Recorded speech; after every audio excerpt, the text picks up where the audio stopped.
नमस्ते दोस्तों, जोहार। मैं अभिषेक चक्रवर्ती आप सभी का फिर से अपने यूट्यूब चैनल पर स्वागत करता हूं। दोस्तों, क्लास 10th के स्टूडेंट्स के लिए बहुत बड़ी खुशखबरी है कि आप सभी का मॉडल पेपर जारी कर दिया गया और इसी मॉडल पेपर से पिछले साल 90% से अधिक क्वेश्चन देखने को मिले थे। तो आप लोग को डिटेल के साथ एक एक चीज को बारीकी से बताया जाएगा, वो भी फुल एक्सप्लेनेशन के साथ। तो इस चैनल को जरूर से जरूर सब्सक्राइब कीजिएगा ताकि आपको हर एक सब्जेक्ट का वीडियो एकदम डिटेल के साथ मिल जाए और उससे एक भी क्वेश्चन आपका एग्जाम में बाहर नहीं जाने वाला है। तो चलिए दोस्तों, बिना किसी तरीके वीडियो को स्टार्ट करते हैं। दोस्तों, आज जो हम लोग क्लास 10 का मॉडल पेपर देखने वाले हैं वो इंग्लिश विषय का है, यानी अंग्रेजी विषय का है, जो कि आप लोग को एग्जाम में डायरेक्ट यहां से बहुत सारे क्वेश्चंस देखने को मिलेंगे। तो इसके लिए दोस्तों आप लोग को जो है डिटेल के साथ एक एक चीज को बताया जाएगा बारीकी से। तो जल्दी जल्दी अपने फ्रेंड्स के साथ शेयर कर दीजिए इस वीडियो को। तो चलिए दोस्तों, बिना किसी तरीके वीडियो को स्टार्ट करते हैं। दोस्तों, यहाँ पे देख सकते हैं सबसे पहले कुछ जनरल इंस्ट्रक्शंस दिए गए हैं, उसे हम लोग देख लेते हैं। तो जनरल इंस्ट्रक्शंस से पहले यहाँ पे देख सकते हैं कि ये आप लोग का जो है दो तरीका से एग्जाम लिया जाएगा। एग्जाम रूटीन में भी लिखा गया है कि पहले आप लोग का जो है 1.5 घंटे का OMR सीट पर एग्जाम लिया जाएगा। किस पर?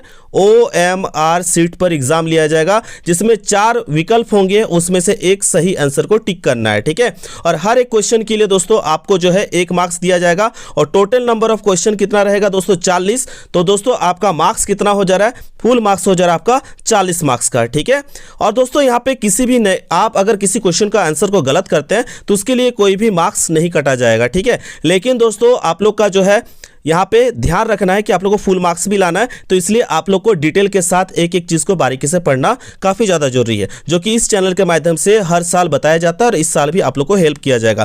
क्लास 9 में भी जानते हैं बहुत सारे स्टूडेंट्स इस चैनल के माध्यम से काफ़ी सारा क्वेश्चंस आप लोग को एग्जाम में डायरेक्ट देखने को मिले थे और इस बार भी देखने को मिलेगा। तो चलिए दोस्तों, ये था आप लोगों के लिए कुछ इंपॉर्टेंट इन्फॉर्मेशन। तो आगे हम लोग देख लेते हैं सबसे पहले क्या दिया गया आप लोग के क्वेश्चंस में। तो चलिए दोस्तों, क्लास 9 के ही तरह आप लोगों का शुरुआत अनसीन पैसेज के साथ किया गया है। देखिए क्वेश्चन में क्या लिखा है, read the passage given below and choose the correct options to answer the questions. यानी नीचे दिए गए इस अनसीन पैसेज को पढ़िए और उत्तर देने के लिए सही विकल्प को चुनिए। यानी एक एक क्वेश्चन पर आपको 4 विकल्प दिए गए, 4 ऑप्शंस दिए गए हैं, आपको सटीक ऑप्शंस को चूज करना है, उसका आंसर देना है। ठीक है दोस्तों, तो डायरेक्ट दोस्तों क्वेश्चंस को सॉल्व करते हैं। ठीक है, पैसेज को बिना पढ़े डायरेक्ट क्वेश्चंस को सॉल्व करते हैं। क्वेश्चन 1 क्या लिखा गया दोस्तों, the valley of flower is in dash, यानी फूलों की घाटी कहां है दोस्तों, ये आपसे पूछा गया है। और याद रखिएगा पहला क्वेश्चन का आंसर दोस्तों पैसेज के शुरुआत लाइन में ही मिल जाता है। देख सकते हैं पहला लाइन क्या लिखा गया पैसेज में, valley of flowers is a national park in Uttarakhand India. याद रखिएगा ये जो फूलों की घाटी ये कहां है दोस्तों, किस राज्य में है? उत्तराखंड में, जो कहां है दोस्तों? भारत में। ठीक है, चलिए इसका ऑप्शंस देखते हैं। झारखंड में तो नहीं दिया गया है, हाँ ऑप्शन बी मिल गया दोस्तों, option B is the correct answer. Uttarakhand में कहां है दोस्तों फूलों की घाटी? उत्तराखंड में है। ठीक है, option B is the correct answer. चलिए नेक्स्ट क्वेश्चन की ओर बढ़ते हैं। क्वेश्चन नंबर 2 देख सकते हैं क्या लिखा है दोस्तों क्वेश्चन 2 में, Why is this valley famous for? यानी यह घाटी क्यों प्रसिद्ध है दोस्तों, क्यों फेमस है, ये आपसे पूछा गया है। चलिए इसका भी आंसर हम लोग, सेकंड क्वेश्चन है दोस्तों, तो सेकंड लाइन की ओर देखेंगे। ठीक है, देखिए सेकंड लाइन में इसका आंसर दिया गया है, married alpine flowers make this place a colourful paradise. यानी असंख्य अल्पाइन फूल की इस जगह को क्या करते हैं दोस्तों? रंगीन स्वर्ग बनाते हैं, यानी पैराडाइज बनाते हैं। चलिए ऑप्शन की ओर बढ़ते हैं, देख सकते हैं कहां मिलेगा एल्पाइन फ्लावर्स। देखिए दोस्तों ऑप्शन डी में मिल गया इसका answer, alpine flowers is the correct answer, option D is the correct answer. चलिए नेक्स्ट क्वेश्चन की ओर बढ़ते हैं। क्वेश्चन नंबर 3 में क्या पूछा गया है, why this valley is a world heritage site. ठीक है, यह घाटी विश्व विरासत स्थल क्यों है? तो क्वेश्चन नंबर 3 है, तो इसका भी आंसर हम लोग थर्ड लाइन में देखेंगे पैसेज में। ठीक है, चलिए थर्ड लाइन में बढ़ते हैं, क्या लिखा गया देख सकते हैं थर्ड लाइन में, This beautiful valley is also a World Heritage Site with its pristine beauty and mystical surroundings, which attracts nature lovers, photographers and botanists। याद रखिएगा दोस्तों, यह सुंदर घाटी अपनी प्राचीन सुंदरता यानी प्रेस्टाइन ब्यूटी के वजह से, किसके वजह से दोस्तों याद रखिएगा, ऑप्शन में खोजना होगा। ठीक है, प्रेस्टाइन ब्यूटी के वजह से और माइस्टिकल सराउंडिंग के वजह से, यानी रहस्यमय परिवेश के वजह से यह घाटी विश्व विरासत स्थल है। याद रखिएगा, जो नेचर्स लवर्स को अट्रैक्ट करते हैं, फोटोग्राफर्स को अट्रैक्ट करते हैं और बॉटनिस्ट यानी वनस्पति विज्ञानियों को भी अट्रैक्ट करते हैं। चलिए ऑप्शंस की ओर बढ़ते हैं, देखते हैं कहां है इसका ऑप्शन। देख सकते हैं दोस्तों क्वेश्चन नंबर 3 में option C is the correct answer, both A and B दोनों। ऑप्शन ए में क्या लिखा गया दोस्तों, because of its pristine beauty, यानी इसकी प्राचीन सुंदरता के कारण ये फेमस है दोस्तों, और because of it's magical surrounding की वजह से और इसके रहस्यमय परिवेश के कारण ये क्या है दोस्तों, वर्ल्ड हेरिटेज साइट है। याद रखिएगा ये जो वैली है ये वर्ल्ड हेरिटेज साइट है। ठीक है, चलिए नेक्स्ट क्वेश्चन की ओर बढ़ते हैं। क्वेश्चन नंबर 4 देख सकते हैं क्वेश्चन में क्या लिखा गया दोस्तों, the visitors have to stay in Ghagharia because, यानी विजिटर्स को घाघरिया में रहना पड़ता है क्योंकि। तो दोस्तों इस पैसेज का जो पैसेज का अंतिम में चल जाइए, इसका आंसर आप लोग को मिल जाएगा दोस्तों। अंतिम कुछ लाइंस में देखिए लिखा गया है, one cannot stay at the valley of flowers, therefore Ghagharia remains an ideal place to relax and sleep. याद रखिएगा कोई फूलों की घाटी में नहीं रह सकता है, याद रखिए स्टे कर सकता है फूलों की घाटी में, बस घूमने जा सकता है, लेकिन रहने के लिए तो उन्हें कहां जाना होगा दोस्तों, घाघरिया ही जाना होगा, क्योंकि घाघरिया जो है दोस्तों याद रखिएगा आराम करने के लिए यानी रिलैक्स करने के लिए और स्लीप के लिए यानी सोने के लिए आदर्श स्थान है। ठीक है, फूलों की घाटी में कोई नहीं सोता दोस्तों रात को, उसको तो कहीं रिलैक्स के लिए कहीं स्लीप के लिए तो जाना ही पड़ेगा, इसलिए घाघरिया परफेक्ट प्लेस है दोस्तों। याद रखिएगा, चलिए ऑप्शंस की ओर बढ़ते हैं, देख सकते हैं कहां इसका आंसर है, एकदम देख सकते हैं क्वेश्चन नंबर 4 में option D is the correct answer, both B and C. देखिए बी में क्या लिखा गया दोस्तों, one can not stay at the valley of flowers, कोई फूलों की घाटी में नहीं रह सकता, ये भी बताए थे दोस्तों।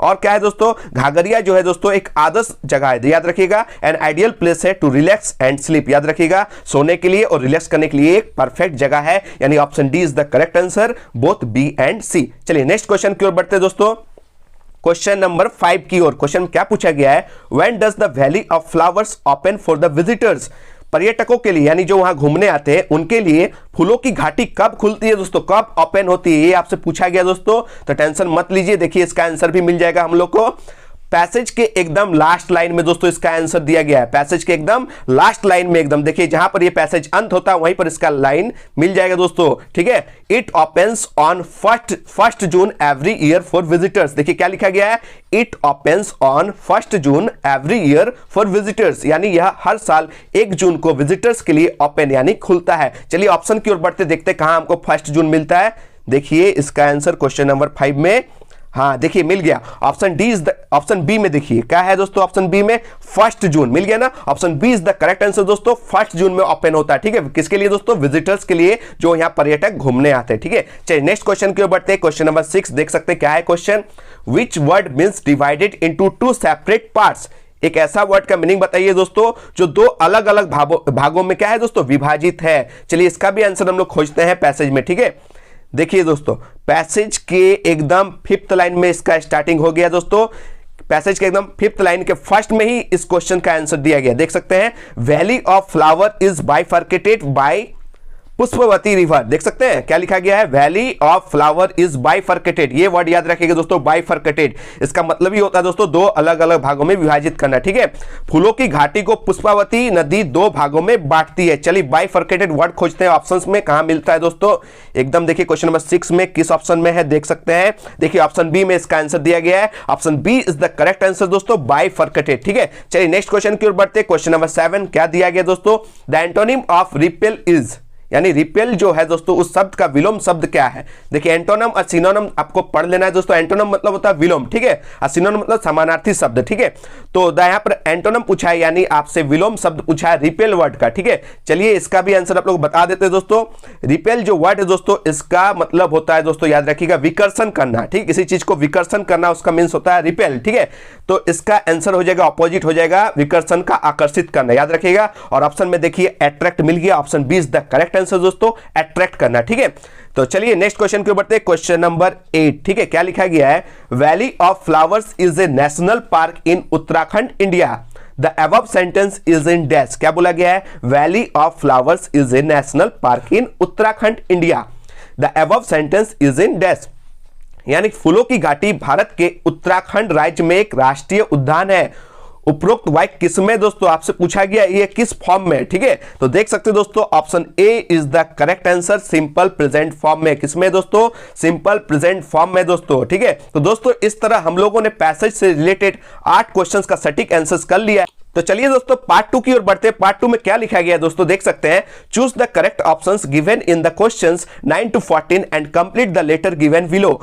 प्रश्न 9 से लेकर 14 तक में दिए गए विकल्पों में से सही विकल्प चुनिए और इस पत्र को पूरा कीजिए जो नीचे दिए गए हैं। दोस्तों ये जो लेटर है दोस्तों एक इनफॉर्मल लेटर है, इसका स्ट्रक्चर दिया गया है, बस आपके लिए एक फिल इन द ब्लैंक्स के जैसे छोड़ दिया गया है, बस वहां आपको आप फिल करना है। ठीक है, याद रखिए दोस्तों वहां आपको फिल करना है सही ऑप्शंस। ठीक है, एक एक जो देख सकते हैं नंबर्स दिया गया है उनका सटीक 4 गो ऑप्शन दिया गया, उसमें से आपको सटीक आंसर्स को खोजकर इसको फिलअप करना है। ठीक है, देख सकते हैं एड्रेस दिया गया है old HB road, Kokar, Ranchi, 17 November 2022।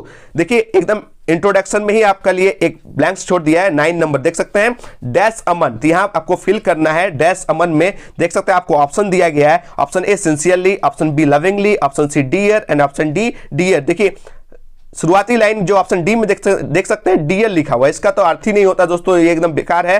कभी भी इंट्रोडक्शन लिखिएगा तो उसका जो होता है दोस्तों कैपिटल लेटर से शुरुआत होता है, तो ये ऑप्शन एकदम छाट देंगे। ऑप्शन जो है दोस्तों हम लोग सी को करेक्ट करेंगे। ठीक है, option C is the correct answer dear. ठीक है दोस्तों, यह पत्र जो दोस्तों एक इनफॉर्मल लेटर है दोस्तों, ये जो दोस्त को लिखा गया, किसको, एक फ्रेंड को लिखा गया है। और फ्रेंड को शुरुआत कैसे करते हैं दोस्तों, डियर फ्रेंड। क्या है दोस्तों, डियर फ्रेंड यानी प्रिय फ्रेंड। ठीक है, यानी प्रिय अमन। याद रखिएगा दोस्तों यहां पर अमन है तो ऑप्शन क्या हो जाएगा, option C is the correct answer dear Aman यानी प्रिय अमन। ठीक है, चलिए नेक्स्ट की ओर बढ़ते हैं। क्या लिखा गया है, I am very dashed to know that you got first positions in the 10th board। देखिए यहाँ पर 10 नंबर आपके लिए छोड़ दिया गया ब्लैंक में। यहाँ पर क्या करना है दोस्तों, तो चलिए ऑप्शंस की ओर बढ़ते हैं। देख सकते हैं 10 नंबर में कौन सा ऑप्शन आप टिक कीजिएगा, option B is the correct answer दोस्तों हैप्पी। ठीक है, मुझे यह जानकर बहुत खुशी हुई कि तुमने 10वीं बोर्ड में प्रथम स्थान प्राप्त किया। ठीक है, जब ऐसा दोस्तों कोई अपना दोस्त रिजल्ट करता है तो वो जानकर खुशी ना फील होता है दोस्तों। यहाँ पर सैड तो फील नहीं होना चाहिए, गुस्सा तो फील होना नहीं चाहिए,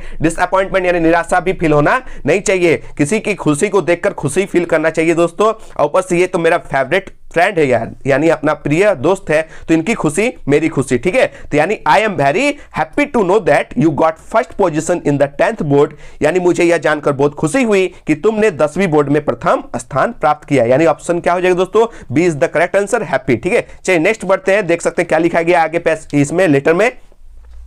देखिए 11 नंबर में देखते हैं। ठीक है, we are very happy to dash your name in the merit list. यहां पर 11 नंबर का ऑप्शन आप लोगों को खोजना है। क्या लिखा गया है, we are very happy to dash your name in the merit list. ठीक है, तो मेरिट लिस्ट में तुम्हारा नाम पाकर हम लोग बहुत खुश है ना दोस्तों। तो चलिए खुश होना यानी पाना, यहाँ पर जो है दोस्तों पाना, यानी पाना का इंग्लिश क्या होता है, फाइंड। याद रखिएगा। चलिए ऑप्शन में हम लोग फाइंड खोजते हैं 11 में। देखिए मिल गया ना ऑप्शन ए। ठीक है, option A is the correct answer दोस्तों फाइंड, यानी मेरिट लिस्ट में तुम्हारा नाम पाकर हम लोग बहुत खुश है। ठीक है, यानी फाइंड कर हम लोग क्या है दोस्तों बहुत खुश है। We are very happy to find your name in the merit list. ठीक है, चलिए नेक्स्ट देखते हैं दोस्तों 12 नंबर में क्या लिखा गया है, your dedication and hard work. क्या लिखा गया है, your dedication and hard work has dash with success. इसका भी आंसर हम लोग खोज लेते हैं दोस्तों। क्या मिल जाएगा हम लोग को 12 नंबर में, देख सकते हैं क्राउन। क्या हो जाएगा दोस्तों, crown. Option C is the correct answer दोस्तों क्राउन। क्राउन मतलब होता है दोस्तों ताज का सरपोशी। ठीक है, माथा के ऊपर ताज। ठीक है, इसको भी एक अवार्ड मिला ना दोस्तों। तो तुम्हारा डेडिकेशन को देखकर यानी समर्पण को देखकर और हार्ड वर्क यानी कड़ी मेहनत को देखकर ये सफलता का ताज तुम्हें पहनाया गया है दोस्तों। याद रखिएगा, यानी आपको क्राउन किया गया है। ठीक है, यानी ताज पहनाया गया है। ठीक है, चलिए आगे बढ़ते हैं। 13 नंबर में क्या लिखा गया दोस्तों लेटर में, देख सकते हैं your success dash me and gives me inspiration. याद रखिए दोस्तों, योर सक्सेस जो है आपका जो सक्सेस है dash me and gives me inspiration. ठीक है, इसका भी हम लोग आंसर खोजते हैं दोस्तों। 13 नंबर का ऑप्शन देख सकते हैं क्या लिखा गया है, डिस्करेज तो नहीं करेंगे दोस्तों, इनकरेज किया जाएगा। ठीक है, यानी option B is the correct answer encourage. ठीक है, तुम्हारी सफलता मुझे प्रोत्साहित यानी इनकरेज करती है। इनकरेज मतलब दोस्तों प्रोत्साहित करना। ठीक है, और मुझे इंस्पिरेशन यानी प्रेरणा देती है। ठीक है, याद रखिएगा option B is the correct answer encourage. याद रखिएगा दोस्तों, इनकरेज मतलब प्रोत्साहित करना। ठीक है, और इंस्पिरेशन यानी प्रेरणा देती है। ठीक है, तुम्हारी ये जो सफलता है मुझे प्रोत्साहित यानी इनकरेज करती है और साथ ही साथ मुझे इंस्पिरेशन भी करती है यानी प्रेरणा भी देती है। चलिए 14 नंबर में देख सकते हैं क्या है इस लेटर में। देखिए एंडिंग पॉइंट में आ गया है योर डैश फ्रेंड। तो हम लोग क्या करते हैं दोस्तों अंत में दोस्तों, तो इसका भी ऑप्शन हम लोग खोज सकते हैं 14 नंबर में। देखिए ऑप्शन ए में ही लिखा गया है लविंग। ठीक है, option A is the correct answer दोस्तों लविंग। तुम्हारा लविंग फ्रेंड यानी योर लविंग फ्रेंड, तुम्हारा प्रिय दोस्त। तो दोस्तों इस तरह से हम लोगों ने लेटर से रिलेटेड सारे क्वेश्चंस का सटीक आंसर कर लिया। चलिए अब ग्रामर सेक्शंस की ओर बढ़ते हैं और उसका भी सटीक आंसर देने की कोशिश करते हैं। ठीक है, देख सकते हैं पार्ट 3 चालू हो गया। Choose the correct option and answer the following questions, यानी सही विकल्प को चुनिए और निम्नलिखित प्रश्नों के उत्तर दीजिए। ठीक है, तो देख सकते हैं क्वेश्चन नंबर 15 से ग्रामर सेक्शन चालू हो गया और क्वेश्चन नंबर 15 में क्या है दोस्तों, देख सकते हैं the children are making noise in the class. क्या लिखा गया दोस्तों, the children are making noise in the class. Tense से रिलेटेड क्वेश्चन है दोस्तों। The sentence is in dash, यानी ये जो बच्चे कक्षा में शोर कर रहे हैं, नॉइज क्रिएट कर रहे हैं, इस वाक्य में दोस्तों किस फॉर्म में ये वाक्य है, ये आपसे पूछा गया है। तो दोस्तों याद रखिएगा, जब भी सेंटेंस में इज एम आर के बाद वर्ब का चौथा फॉर्म, चौथा रूप यानी V4 रहे, यानी ING फॉर्म में रहे, तो याद रखिएगा सेंटेंस प्रेजेंट कंटिन्यूअस फॉर्म में। याद रखिएगा जब भी subject plus is am are, याद रखिएगा is am are plus V4, याद रखिएगा ऐसा फॉर्म में रहे, तो याद रखिएगा वो सेंटेंस किस फॉर्म में दोस्तों, प्रेजेंट कंटिन्यूअस फॉर्म में है। यानी इसका आंसर दोस्तों option D is the correct answer, present continuous. याद रखिएगा ये जो सेंटेंस है ये प्रेजेंट कंटिन्यूअस फॉर्म में है। ठीक है, चलिए दोस्तों नेक्स्ट क्वेश्चन के ऊपर, क्वेश्चन नंबर 16 क्या लिखा गया दोस्तों, देख सकते हैं आप लोग। The passive voice of Mr. Sharma is making a film is dash। इस सेंटेंस का पैसिव वॉइस क्या होगा दोस्तों, option A is the correct answer. देख सकते हैं a film is being made by mister Sharma. क्या हो जाएगा दोस्तों, a film is being made by mister Sharma. आगे की वीडियोस में मैंने दोस्तों याद रखिएगा आप लोगों को ग्रामर सेक्शन से रिलेटेड सारे क्वेश्चन सॉल्व करवाना है। याद रखिएगा बस अभी जल्दी जल्दी पार करना है, आगे आप लोगों का तैयारी धाकड़ तरीके से करवाया जाएगा, टेंशन मत लीजिएगा। हर एक सेक्शन का दोस्तों वीडियो मैं जल्दी जल्दी प्रोवाइड करूंगा। ठीक है, जल्दी से इस वीडियो को सारे दोस्तों को भी शेयर कर दे, लाइक कर दे। ठीक है, ताकि हम लोग क्या कर सकते हैं दोस्तों, जल्दी से तैयारी करवा सकते हैं। ठीक है, चलिए नेक्स्ट क्वेश्चन के ऊपर, क्वेश्चन नंबर 17 क्या दिया गया देख सकते हैं। The passive voice of who rot this book. क्या है दोस्तों question, the passive voice of who rot this book, यानी इसका वॉइस क्या होगा दोस्तों इस लाइन का, हु रॉट दिस बुक का। तो option C is the correct answer दोस्तों, याद रखिएगा option C is the correct answer. By whom was this book written, क्या दोस्तों, by whom was this book written, इसका सही पैसिव वॉइस होगा। ठीक है, चलिए नेक्स्ट क्वेश्चन के ऊपर, क्वेश्चन नंबर 18 देख सकते हैं क्या लिखा गया दोस्तों। Look that man dash to open the door of your house. तो इसका भी सही आंसर क्या हो जाएगा दोस्तों, option B is the correct answer, is trying. दोस्तों दैट मैन जो है दोस्तों याद रखिएगा MAN, ये एक सिंगुलर वर्ड है, याद रखिएगा। और सिंगुलर के साथ हमेशा इज लगता है। ठीक है, कभी भी आर नहीं लगेगा, और बिना इज एम आर का तो सेंटेंस ही नहीं बनता है। यानी आप देख सकते हैं इज कहां पे दोस्तों, ऑप्शन बी में दैट मैन इज। याद रखिएगा दैट मैन इज होगा, आर नहीं लगेगा। ठीक है, तो यहां पर option B is the correct answer, is trying. ठीक है, इज ट्राइंग। ठीक है, चलिए नेक्स्ट क्वेश्चन की ओर बढ़ते, क्वेश्चन नंबर 19 की ओर। क्या है क्वेश्चन देख सकते हैं आप लोग। The modal verb in I ask if, क्या लिखा गया, I ask him if I dash see him. इस सेंटेंस को पूरा करने के लिए कौन सा सुटेबल मॉडल का यूज किया जाएगा, ये आपसे पूछा गया दोस्तों। तो option D is the correct answer, I ask him if I could see him. याद रखिएगा क्या होगा इसका sentence, I asked him if I could see him। इसका सुटेबल मॉडल दोस्तों could होगा। ठीक है, मैंने उससे पूछा कि क्या मैं उसे देख सकता हूं। ठीक है, तो इसमें क्या लग जाएगा दोस्तों, could। क्या हो जाएगा, option D is the correct answer, could। ठीक है, चलिए आगे की ओर बढ़ते, क्वेश्चन नंबर 20 की ओर। क्या लिखा गया दोस्तों, practice dash a man perfect. देखिए क्या लिखा गया, practice dash a man perfect. Option B is the correct answer दोस्तों, practice makes a man perfect. याद रखिएगा ऑप्शन बी में क्या लिखा गया, मेक्स, ये होगा इसका करेक्ट। ठीक है, प्रैक्टिस मैक्स अ मैन परफेक्ट, यानी अभ्यास मनुष्य को क्या करता है दोस्तों, परिपूर्ण यानी परफेक्ट बनाता है। जैसे जैसे आप लोग प्रैक्टिस कीजिएगा, मॉडल सेट का प्रैक्टिस कीजिएगा, इंपॉर्टेंट क्वेश्चन सीरीज का प्रैक्टिस कीजिएगा, तो आप लोग बेहतर बनते चले जाएंगे और आपका मार्क्स भी बहुत अच्छा आएगा। लग जाइए दोस्तों, आप लोग जिसका वेट कर रहे थे, मॉडल सेट का वेट कर रहे थे, वो आ गया। आप लोग धाकड़ तरीके से तैयारी शुरू कर दीजिए और एक एक बच्चा अच्छा मार्क्स लाकर दिखाइए दोस्तों। ठीक है, आप लोग का जो भी प्रॉब्लम्स होगा वो हमसे शेयर कीजिएगा, मैं सॉल्यूशन लेकर बहुत जल्द आने वाला हूं दोस्तों। बस आप लोग क्या कीजिए, धाकड़ तरीके से, नया साल स्टार्ट हो गया दोस्तों, आप लोग तैयारी भी जोर शोर से चालू कर दीजिए। और जिसका आप लोग वेट कर रहे थे मॉडल सेट का, वो भी आ चुका है, और आप लोग एग्जाम रूटीन का भी वेट कर रहे थे, वो भी आपके सामने आ चुका है। तो आप देर किस बात की दोस्तों, आप चालू कर दीजिए धाकड़ तरीके से तैयारी। ठीक है, चलिए नेक्स्ट क्वेश्चन के बढ़ते, क्वेश्चन नंबर 21। क्या लिखा गया दोस्तों देख सकते हैं, I dash French these days. क्या लिखा गया है, I dash French these days, यानी इसका आंसर क्या होगा दोस्तों, option C is the correct answer. क्या होगा दोस्तों, option C is the correct answer. क्या हो जाएगा, I am learning French these days, मैं इन दिनों फ्रेंच सीख रहा हूं। क्या दोस्तों, मैं इन दिनों फ्रेंच सीख रहा हूं। दोस्तों यह सेंटेंस भी प्रेजेंट कंटिन्यूअस फॉर्म में है, यानी subject plus is am are plus V4 plus object के रूप में है, यानी प्रेजेंट कंटिन्यूअस फॉर्म में है। आई am learning French these days, ठीक है, मैं इन दिनों फ्रेंच सीख रहा हूं। ठीक है, नेक्स्ट क्वेश्चन की ओर बढ़ते दोस्तों। क्वेश्चन नंबर 22 देख सकते हैं क्या लिखा गया है। लुक, क्या लिखा गया है? Look, she is the girl that stood first in her class. तो इसका भी सटीक आंसर हो जाएगा option A is the correct answer दोस्तों। यहां पर हो जाएगा हु। क्या हो जाएगा दोस्तों? हु। ठीक है, look she is the girl who stood first in her class. क्या हो जाएगा? Look she is the girl who stood first in her class. देखो वह लड़की, वह दोस्तों क्या हो जाएगा? वह लड़की है जो अपनी कक्षा में प्रथम स्थान पर रही। देखिए ये फर्स्ट हुई है क्लास में, सब इसको इंडिकेट कर रहा है, सब इसकी ओर दिखा रहा है कि वह लड़की है जो अपनी कक्षा में प्रथम स्थान पर रही है। तो जैसे याद रखिएगा, आप लोग भी जब टॉपर्स बनेंगे, स्कूल के टॉपर, जिला लेवल के टॉपर, झारखंड के टॉपर बनेंगे, तो सब आपकी ओर अंगुली दिखा के बोलेंगे देखो वह लड़का या वह लड़की वही है या वह है जो कक्षा में प्रथम आया, जो जिला लेवल में प्रथम आया, जो अपने स्कूल में प्रथम आया, जो स्टेट में यानी झारखंड का टॉपर बना। ये लड़का वही है या लड़की वही है, ये भी आप लोग के ऊपर भी इंडिकेट करके दिखाया जाएगा। बस आप लोग जोर शोर से लग जाइए दोस्तों टॉपर बनने में। ठीक है, चलिए देख सकते हैं नेक्स्ट पार्ट स्टार्ट हो गया दोस्तों। पार्ट नंबर 4 देख सकते हैं क्या लिखा गया पार्ट 4 में।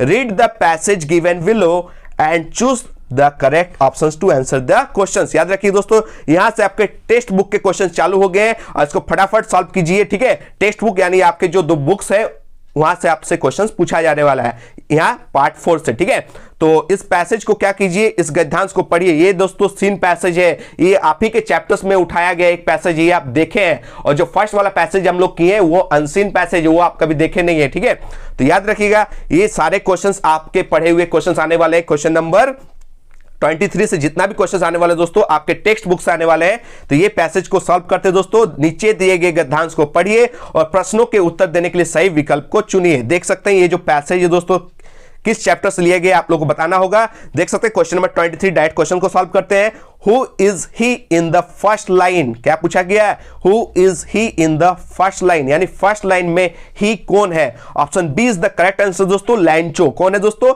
लैंचो। दोस्तों यह पैसेज आप लोगों के ही फर्स्ट फ्लाइट बुक से chapter 1 a letter to God से लिया गया है और इस चैप्टर को मैंने कुछ दिन पहले अच्छे से समझाया है और exam related top 20 objective type जो क्वेश्चन है दोस्तों मैंने बता दिया है और वो सारे क्वेश्चन इस मॉडल सेट के क्वेश्चन से मैच कर गया दोस्तों। यानी आप लोगों के लिए मैं पहले ही क्वेश्चंस आप लोगों के लिए सेट कर दिया था, आप लोग उस वीडियो को देख लीजिएगा, वहां से आपको बहुत हेल्प मिलेगी। ठीक है, तो दोस्तों यहां पर जो ही कौन है दोस्तों, लैंचो है। ठीक है, नेक्स्ट क्वेश्चन की ओर बढ़ते हैं। क्वेश्चन नंबर 24 देख सकते हैं क्या लिखा गया है।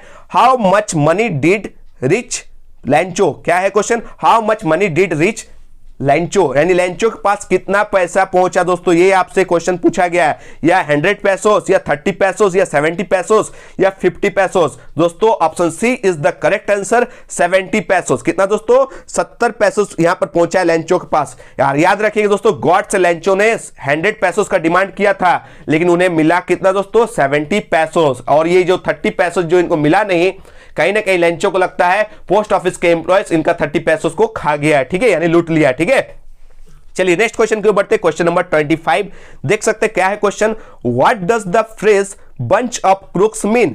अब बंच ऑफ क्रूक्स मुहावरे का अर्थ क्या है दोस्तों? ये सारे लैंचो से रिलेटेड एमसीक्यू टाइप क्वेश्चंस मैंने ऑलरेडी करवा दिया हूं। ठीक है, उस वीडियो में ये सारे क्वेश्चंस मिल जाएंगे और आपका पूरा लेसन अच्छे से समझ में आ जाएगा। उस वीडियो को देख लीजिएगा। Option A is the correct answer दोस्तों, ए ग्रुप ऑफ डिसऑनेस्ट पीपल, यानी बेईमानों का झुंड। याद रखिएगा option A is the correct answer हो गया। ऐसा क्यों कहा दोस्तों? क्योंकि गॉड से तो लैंचो ने 100 पैसोस मांगा था और लैंचो को पूरा भरोसा था गॉड के ऊपर कि गॉड से 100 पैसेस मांगेंगे तो गॉड मुझे 100 पैसेस ही देंगे, लेकिन उन्हें मिला था 70 पैसोस। कहीं ना कहीं लगता है 30 पैसोस कौन घपला कर लिया दोस्तों? Post office employees. इसीलिए पोस्ट ऑफिस एम्प्लॉयज को लैंचो क्या मानता है दोस्तों? ए बंच ऑफ क्रूक्स, यानी बेईमानों का, ठगों का झुंड मानते हैं। ठीक है, चलिए नेक्स्ट पार्ट की ओर बढ़ते हैं। पार्ट 5 देख सकते हैं क्या लिखा गया दोस्तों। Choose the correct option and answer the following question. सही विकल्प को चुनिए और निम्नलिखित प्रश्नों का उत्तर दीजिए। क्वेश्चन नंबर 26 देख सकते हैं दोस्तों, क्वेश्चन क्या है। Who is the author of From the Diary of Anne Frank? From the Diary of Anne Frank के लेखक कौन है दोस्तों? जितना भी आप लोग के लिए इंपॉर्टेंट चीज बता देता हूं दोस्तों, जितना भी चैप्टर्स है उनके चैप्टर्स का नाम और ऑथर्स यानी लेखक का नाम, जितना भी पोएम्स है उनके पोएट का नाम आप लोग याद कर लीजिएगा। 2-4 क्वेश्चन यहीं से भिड़ जाएगा, ठीक है। ये आप लोगों का फर्स्ट टारगेट है दोस्तों कि जितना भी इंग्लिश का चैप्टर्स है उनका ऑथर्स का नाम और जितना भी पोएम्स है उनके पोएट का नाम आप लोग याद कर लीजिएगा, ठीक है। 1-2 क्वेश्चन जरूर यहां से फंस जाएंगे, ठीक है। तो देख सकते हैं, तो ये जो 26 नंबर क्वेश्चन था ये पूछा गया from the diary of Anne Frank से, ठीक है। तो इसके दोस्तों ऑथर का नाम पूछ दिया गया है, यानी लेखक का नाम पूछ दिया गया है। तो याद रखिएगा एनी फ्रैंक खुद ही है दोस्तों, याद रखिएगा। तो option B is the correct answer. आप लोग कमेंट में बताइए ए लेटर टू गॉड के लेखक कौन है, ठीक है। मैंने तो बता दिया कि डायरी ऑफ एनी फ्रैंक का जो लेखक है दोस्तों वो एनी फ्रैंक खुद है। Option B is the correct answer. बस आप लोगों को कमेंट में बताना है ए लेटर टू गॉड के लेखक कौन है। फटाफट आप लोग कमेंट में इसका सही आंसर दीजिए, अ लेटर टू गॉड के लेखक कौन है, ठीक है। चलिए आगे की ओर बढ़ते, क्वेश्चन नंबर 27 देख सकते हैं। क्वेश्चन क्या है दोस्तों? Who did Maddie think would win the contest? Who did Maddie think would win the contest? यानी मैडी के अनुसार कौन प्रतियोगिता यानी कंटेस्ट जीतेगा, ये आपसे क्वेश्चन पूछा गया है। तो इसका आंसर क्या हो जाएगा दोस्तों? Option C is the correct answer, Peggy. कौन दोस्तों? पैगी। दोस्तों यह क्वेश्चन द 100 ड्रेसेस पार्ट 1 से पूछा गया है, ठीक है। बहुत ही इंपॉर्टेंट है, हर एक चैप्टर से क्वेश्चन पूछा जा रहा है। चलिए नेक्स्ट क्वेश्चन की ओर बढ़ते हैं। क्वेश्चन नंबर 28 क्या है दोस्तों? क्वेश्चन देख सकते हैं। What risk did the pilot take? ठीक है, What risk did the pilot take? यानी पायलट ने क्या जोखिम उठाया दोस्तों, ये क्वेश्चन पूछा गया। पायलट किसे कहते हैं? जो एरोप्लेन उड़ाता है उन्हें ना पायलट कहते हैं। तो इस स्टोरी में दोस्तों कौन से स्टोरी से ये क्वेश्चन आया आप लोग पता है दोस्तों? द ब्लैक एरोप्लेन चैप्टर से, याद आया ना? द ब्लैक एरोप्लेन चैप्टर से ये क्वेश्चन पूछा गया है। तो इसमें आपसे पूछा गया कि पायलट ने क्या जोखिम उठाया। Option C is the correct answer दोस्तों, याद रखिएगा। Flying the old Dakota straight into the storm, यानी ओल्ड डकोटा जो उनका एयरप्लेन का नाम था उसे सीधे स्टॉर्म यानी तूफान में उड़ाकर ले जाना, ठीक है। रिस्क ले लिया दोस्तों क्योंकि काला बादल घिरा हुआ था। उसमें क्या किया, अपना ये जो ओल्ड डकोटा है यानी उनका जो पुराना एयरप्लेन है उसे क्या किया, उसमें प्रवेश कर दिया दोस्तों, रिस्क ले लिया, ठीक है। चलिए नेक्स्ट क्वेश्चन की ओर बढ़ते हैं। क्वेश्चन नंबर 29 देख सकते हैं। क्वेश्चन क्या है? What was the immediate reactions of the postman seeing the letter? दोस्तों यह क्वेश्चन मैं आगे भी बता चुका हूं, अ लेटर टू गॉड से, ठीक है। Top 20 important MCQ type questions करवा दिया, वो सारे के सारे क्वेश्चंस आपके मॉडल सेट में दिया गया है, ठीक है। यानी मॉडल सेट आने से पहले मैं क्वेश्चंस क्रिएट कर चुका हूं ऑलरेडी, वो वीडियोस आप लोग जरूर देख लीजिएगा, ठीक है। वहां से सारे क्वेश्चंस पूछे जा रहे हैं। तो क्वेश्चन क्या है दोस्तों? यहां पूछा गया कि पत्र देखकर डाकिया की तत्काल क्या प्रतिक्रिया हुई, ठीक है। ये आपसे क्वेश्चन नंबर 29 में पूछा गया है। Option B is the correct answer दोस्तों, लाफ्ड होल हार्टली, यानी पूरे दिल से हंसे दोस्तों, क्योंकि पोस्टमैन ये एड्रेस कहां ले जाएगा? गॉड के पास जाएगा, ऊपर जाएगा दोस्तों गॉड को पहुंचाने। इसलिए एड्रेस को देखकर ये जो पोस्टमैन है पूरा हंसने लगा, ठीक है, पूरा हंसा, पूरे दिल से खुल के हंसने लगा था, यानी लाफ्ड होल हार्टली, यानी option B is the correct answer. चलिए नेक्स्ट क्वेश्चन की ओर बढ़ते हैं। क्वेश्चन नंबर 30 देख सकते क्या है दोस्तों? What are a man's obligations in life? ठीक है, मनुष्य के जीवन में क्या कर्तव्य, ये आपसे क्वेश्चन पूछा गया है। और दोस्तों यह क्वेश्चन याद रखिएगा, Nelson Mandela long walk to freedom से लिया गया है। बहुत ही इंपॉर्टेंट क्वेश्चन है। एक मनुष्य के जीवन में क्या कर्तव्य, ये आपसे पूछा गया है। Option C is the correct answer, याद रखिएगा, यानी बोथ ए एंड बी दोनों। पहला ऑब्लिगेशन याद रखिएगा, ऑब्लिगेशन टू हिज फैमिली, यानी अपने परिवार के प्रति दायित्व, अपने बच्चों के प्रति दायित्व, याद रखिएगा। सबसे पहला दायित्व क्या है? अपने परिवार के प्रति, ठीक है। ऑब्लिगेशन टू हिज फैमिली, ये भी सही है। और दूसरा ऑब्लिगेशन देख सकते हैं ऑप्शन बी में क्या लिखा गया है, ऑब्लिगेशन टू हिज पीपल, यानी अपने देश के लोगों के प्रति भी दायित्व। पहला अपने परिवार के प्रति दायित्व और दूसरा दायित्व होता है अपना देश के प्रति, अपने देश के नागरिकों के प्रति उनका एक दायित्व होता है। यानी क्या हो जाएगा दोस्तों? Option C is the correct answer, both A and B दोनों, ठीक है। चलिए नेक्स्ट क्वेश्चन की ओर बढ़ते हैं। क्वेश्चन नंबर 31 देख सकते क्या है? What does Amanda consider herself? Amanda खुद को क्या कंसिडर करती है, क्या मानती है दोस्तों? ये क्वेश्चन पूछा गया है अमंडा पोएम से, याद रखिएगा, अमंडा पोएम से ये क्वेश्चन पूछा गया है। और अपने आप को क्या मानती है आपसे पूछा गया है। Option A is the correct answer दोस्तों, एन ऑर्फेन। क्या दोस्तों? एन ऑर्फेन, याद रखिएगा। ऑर्फेन मींस होता है अनाथ, और अमंडा अपने आप को अनाथ मानती है, एक अनाथ मानती है। अनाथ का इंग्लिश होता है ऑर्फेन, याद रखिएगा। Option A is the correct answer, an orphan, ठीक है। नेक्स्ट क्वेश्चन की ओर बढ़ते हैं। क्वेश्चन नंबर 32 देख सकते क्या है question? The baker or the bread seller of those days had a peculiar dress known as dash, यानी उन दिनों के बेकर या रोटी बेचने वाले के पास एक अजीबोगरीब पोशाक होती थी, ड्रेस होती थी, जिसे क्या कहा जाता था दोस्तों। यहां पर ड्रेस का नाम पूछा गया आपसे। एकदम सही सोचिए दोस्तों, क्योंकि आप लोग पढ़े लिखे स्टूडेंट्स हैं और आप लोग सारे चैप्टर्स को कवर कर लिए हैं, आई होप, आशा करते हैं। यानी option C is the correct answer दोस्तों। कबाई, क्या दोस्तों? कबाई। याद रखिएगा दोस्तों, baker's dress was called kabai. Baker की पोशाक को कबाई कहा जाता था। याद रखिएगा, बेकर के जो ड्रेस है दोस्तों उसको क्या कहा जाता था? कबाई। यानी option C is the correct answer, Kabai. ठीक है, नेक्स्ट क्वेश्चन की ओर बढ़ते दोस्तों, क्वेश्चन नंबर 33। लेकिन इससे पहले मैंने बता देता हूं, ये जो 32 है, जो बेकर वाला क्वेश्चन है दोस्तों, याद रखिएगा, ये क्वेश्चन आपसे पूछा गया है ए बेकर फ्रॉम गोवा चैप्टर से। किससे दोस्तों? ए बेकर फ्रॉम गोवा चैप्टर से। अच्छे से दोस्तों इस सारे चैप्टर्स को पढ़ लीजिएगा, समझ लीजिएगा, आपका एमसीक्यू बहुत ही इजी हो जाएगा। ठीक है, और अगर आप लोग का डिमांड है तो कमेंट में लिखिएगा दोस्तों कि मुझे ये चैप्टर समझ में नहीं आया है सर, आप इसको अच्छे से समझा दीजिए, मैं कोशिश करूंगा। ठीक है, चलिए नेक्स्ट क्वेश्चन की ओर बढ़ते। क्वेश्चन नंबर 33 देख सकते हैं, क्वेश्चन क्या है? In which country tea was drunk first? चाय सबसे पहले किस देश में पी जाता था? सॉरी, चाय जो है दोस्तों सबसे पहले किस देश में पी जाती थी, यानी ये आपसे क्वेश्चन पूछा गया। ठीक है, सबसे पहले किस देश में पी जाती थी? इंडिया में तो पीने वाला कमी नहीं दोस्तों, सुबह शाम एनी टाइम ठंडा में तो चाय पिया ही जाता है। लेकिन याद मत रखिए दोस्तों कि चाय सबसे पहले इंडिया में नहीं, कहां पर पिया जाता था, ये आपसे क्वेश्चन पूछा गया है। और ये आंसर याद रखिएगा दोस्तों, option B is the correct answer, China. कहां दोस्तों? चाइना में। ठीक है, याद रखिएगा, सबसे पहले चाय कहां पिया जाता था दोस्तों?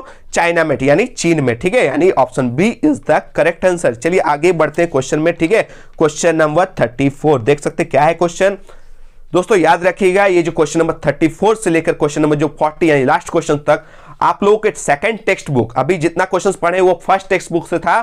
ठीक है, लेकिन अब जो क्वेश्चन नंबर 34 से लेकर जो लास्ट के क्वेश्चन यानी 40 तक आपके सेकंड टेक्स्ट बुक यानी footprints without feet supplementary reader से पूछा गया है। यानी इस बुक से टोटल 7 क्वेश्चंस पूछे जाएंगे, 7 ऑब्जेक्टिव क्वेश्चंस पूछे जाएंगे और आपके 7 मार्क्स कंफर्म हो जाएंगे। यानी ये जो पतला वाला बुक है दोस्तों, सप्लीमेंट्री रीडर है, जिस बुक का नाम है फुटप्रिंट्स विदाउट फीट, इसको भी अच्छे से पढ़िएगा दोस्तों। और बहुत ही अच्छा स्टोरी है। ठीक है, ज्यादा तो चोर से रिलेटेड ही स्टोरी है। ठीक है, अच्छे से कवर कर लीजिएगा, 7 मार्क्स आपके कंफर्म हो जाएंगे इस टेक्स्ट बुक से। ठीक है, तो चलिए एक एक करके क्वेश्चन को सॉल्व करते हैं। चलिए दोस्तों क्वेश्चन नंबर 34 देख लेते हैं, क्या है question? What type of man was Griffin?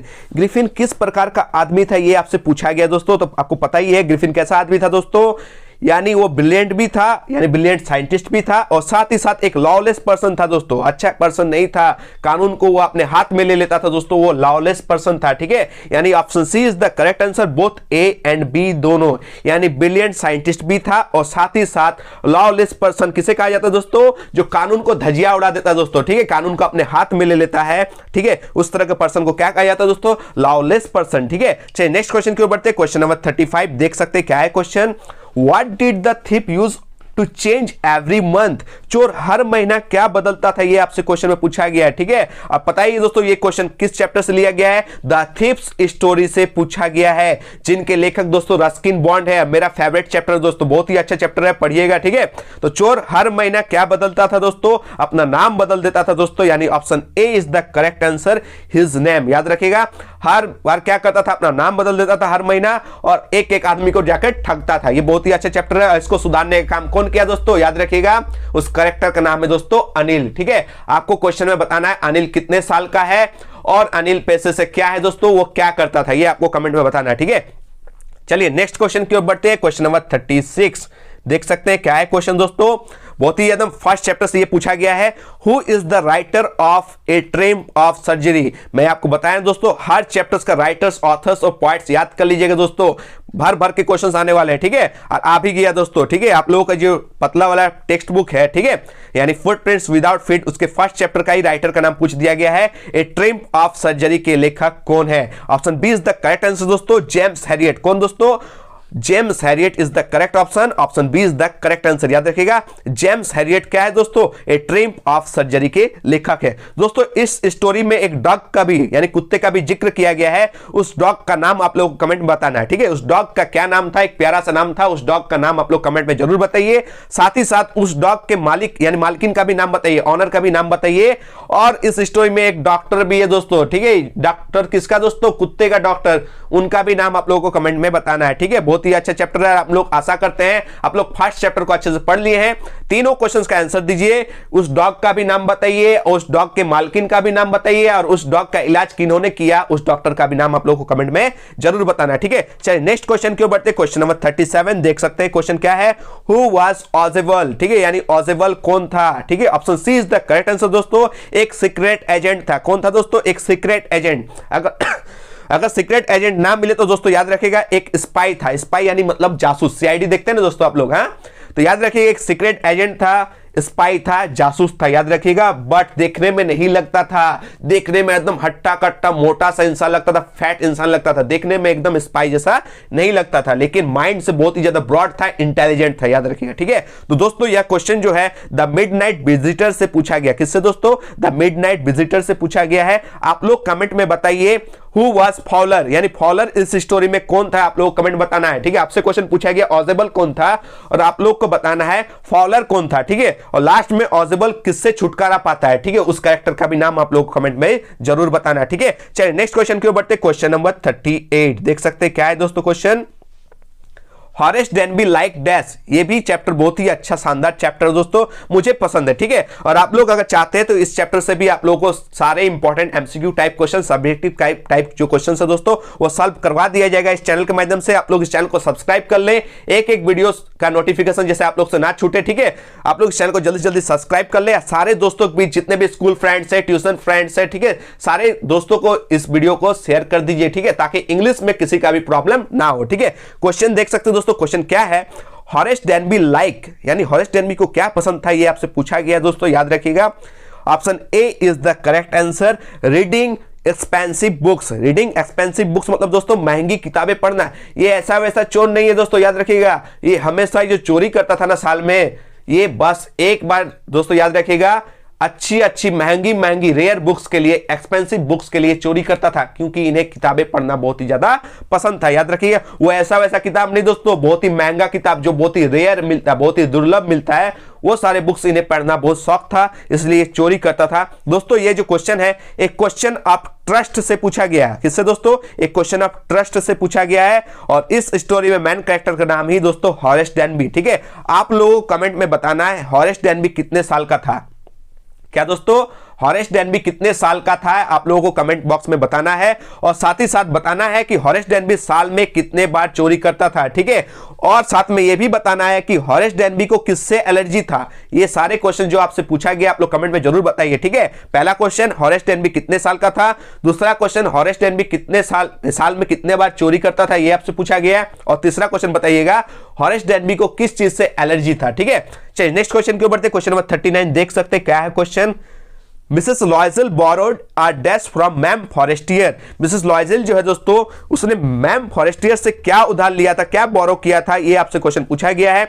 याद रखिएगा दोस्तों option B is the correct answer, a necklace. याद रखिएगा दोस्तों ए नेकलेस यानी एक हार दोस्तों बोरो किया था, उधार में लिया था, और इसी हार की वजह से इसका पूरा लाइफ सत्यानाश हो जाता है। इसलिए तो बोला गया दोस्तों अपना पास जो है उसी में संतुष्ट रहिए, किसी से मांगिए मत, किसी से उधार मत लीजिए, आपका जीवन छारखार हो जाएगा, बर्बाद हो जाएगा, ठीक है। ठीक है, जितना ही चादर है उतना में पैर में लिएगा, याद रखिएगा किसी से कोई चीज उधारी नहीं लीजिएगा। बहुत ही शानदार मैसेज इस स्टोरी में मिल जाएगा, बहुत ही अच्छा चैप्टर है दोस्तों, ठीक है। ये जो उधारी ले लिया था ना दोस्तों, अपने आप को दिखाना चाहती थी, ठीक है, और वो दिखाते दिखाते इसका पूरा जिंदगी दिख गया दोस्तों, बर्बाद हो गया, ठीक है, साथ ही साथ अपना पति को भी बर्बाद कर दी, ठीक है। चलिए नेक्स्ट क्वेश्चन और लास्ट क्वेश्चन आज के इस वीडियो का, इस मॉडल सेट का, क्वेश्चन नंबर 40 देख सकते हैं। बहुत ही इंपॉर्टेंट क्वेश्चन दोस्तों, इस चैप्टर से बहुत ही क्वेश्चन आते हैं, जितने ऑब्जेक्टिव आते हैं उससे ज्यादा सब्जेक्टिव क्वेश्चन इस चैप्टर से देखने को मिलते हैं, ठीक है। कर लीजिएगा, what was Bholi's real name. यह क्वेश्चन पूछा गया कि भोली का असली नाम क्या था, ठीक है। Option B is the correct answer दोस्तों, सुलेखा। याद रखिएगा भोली का रियल नेम क्या था दोस्तों, सुलेखा था, ठीक है। तो इस तरह से दोस्तों हम लोगों ने इंग्लिश के फर्स्ट सेट का ऑब्जेक्टिव टाइप का मॉडल सेट को कंप्लीट सॉल्यूशन कर लिया, वो भी सटीक तरीके से, वो भी फुल एक्सप्लेनेशन के साथ। बस आप लोग इस वीडियो को ज्यादा से ज्यादा दोस्तों को शेयर करें, लाइक करें, कमेंट करें, ठीक है। तो दोस्तों तब तक नेक्स्ट वीडियो में मिलते हैं, तब तक के लिए दोस्तों धन्यवाद, जय हिंद, वंदे मातरम।